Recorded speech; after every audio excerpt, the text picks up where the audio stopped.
মাত্র ৪,০০০ টাকায় মুরগি, মাছ আর সবজি দিয়ে কি সংসারে বাজার করা সম্ভব? আসলেই সম্ভব, যদি আপনি হিসাব করে সব খরচ করেন। আজকে আমি দেখাবো কীভাবে হিসাব করে এই টাকায় বাজার করি। তো চলেন শুরু করি। আশা করি আমার সাথে থাকবেন সবাই, নতুন ও পুরাতন আমার প্রিয়জনরা। আমার ব্লগটি দেখার জন্য আমি সবাইকে স্বাগত জানাচ্ছি। আজকে আমি দেখাবো ৪,০০০ টাকায় কীভাবে সংসারে বাজার করা যায়। এই টাকায় মুরগি, মাছ আর সবজি কিনে সংসার চালানোর চেষ্টা করব। অনেকে ভাবে কম টাকার সংসার চালানো খুব কঠিন, কিন্তু একটু পরিকল্পনা করে থাকলে অনেক কিছুই সম্ভব হয়ে যায় যদি আপনি হিসাবি হন। সংসার চালাতে হলে আগে হিসাব করে রাখা দরকার, জানা দরকার, না হলে টাকা কখন যে শেষ হয়ে যাবে বোঝা যায় না। তাই আমি আগে সবজির বাজার দিয়ে শুরু করব।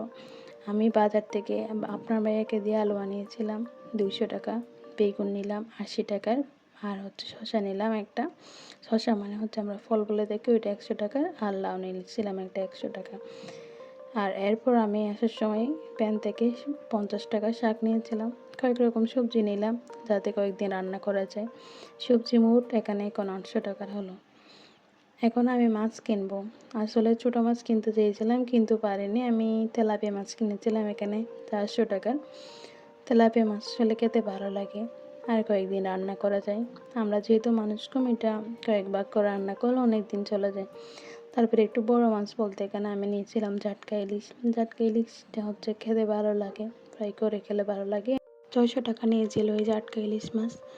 আমি মাছগুলো বরাবরই বাসায় নিই, নিজে পরিষ্কার করে তারপর ডলে এগুলো আমি নিজে করার চেষ্টা করি, যাতে আমার এক্সট্রা খরচ বাইরে খরচ না হয়, যাতে দোকানদারকে দিতে না হয়, সঞ্চয় হয়। এই জন্য আমি এটা বাসায় চেষ্টা করি সবসময় করার। এখন মাছের মোট হয়েছে 1,000 টাকা। আর একটা মুরগি কিনেছিলাম, মুরগিটা এখানে দেখানো হয়নি আসলে। মুরগিটা আমি একদম পরিষ্কার করে ফ্রিজে রেখে দিয়েছিলাম। ভিডিওর শুরুতে আমি একটি করে দেখেছিলাম একটি অংশ, তো আমি এটা কেটে রেখে দিয়েছিলাম। মুরগি দিয়ে আসলে কয়েকবার রান্না করা যায়।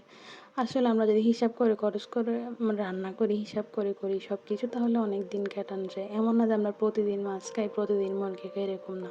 পালা করে করে খাওয়া যায়। ধরুন আপনি একদিন মাছ খেলেন, আর একদিন আপনি সপ্তাহে একদিন মুরগি খেতে পারেন, আর তারপর সবজি খেতে পারেন। এরকম করে করে কিন্তু সপ্তাহটা খুব ভালো করেই যায়। সবজি খাওয়া কিন্তু খারাপ না, এমন না যে আপনি প্রতিদিনই সবজি খাবেন। এতে করে আপনার খরচ একটু কম হয়। এখন পর্যন্ত মোট আমার খরচ হয়েছে 700 টাকা। বাকি টাকা দিয়ে আবার কিছু সবজি কিনবো আমি পরে। সব সবজি একসাথে কিনে রাখলে হয় কি, এগুলো নষ্ট হয়ে যায়। এই জন্য আমি পরে আবার টমেটো কিনে নিলাম 100 টাকার, আর একটা কুমড়া নিলাম। তারপর শিম নিলাম, যেহেতু এখনও শিম দিচ্ছে গরমকালে, সেক্ষেত্রে তাও শিম বিক্রি হচ্ছে। এভাবে ধীরে ধীরে বাজার করলাম। মোট খরচ 4,000 টাকা রাখার চেষ্টা করলাম। সংসার চালাতে হলে অপচয় করা যাবে না। যতটুকু দরকার ততটুকুই রান্না করা ভালো, তাহলে আপনার সঞ্চয় হবে। আজ মাছ হলে কাল সবজি রান্না করা যায়, আবার অন্যদিন মুরগি রান্না করা যায়। এভাবে পাল্লা করে রান্না করলে খরচ কম হয়। সংসার চালাতে অনেক সময় মেয়েরা হিসাব করে চলে, নিজের ইচ্ছাকে অনেক সময় চাপা দিতে হয়। কিন্তু সংসারের জন্য সবই করা লাগে, কারণ সংসার মানেই দায়িত্ব, সংসার মানেই ভালোবাসা।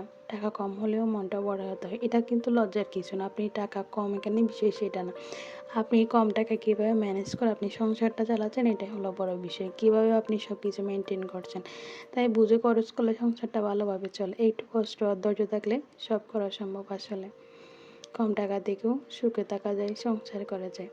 সবশেষে ভিডিওতে বলবো, আপনাদেরকে অনুরোধ করব, সবাই প্লিজ আমার চ্যানেলটা একটু সাবস্ক্রাইব করে দেবেন। যদি আপনাদের ভিডিওর একটি অংশ ভালো লাগে থাকে, আপনাদের আর কী কী জানা প্রয়োজন আমাকে প্লিজ কমেন্টে জানাবেন। আজকের ব্লগ এইটুকুই। আসসালামু আলাইকুম।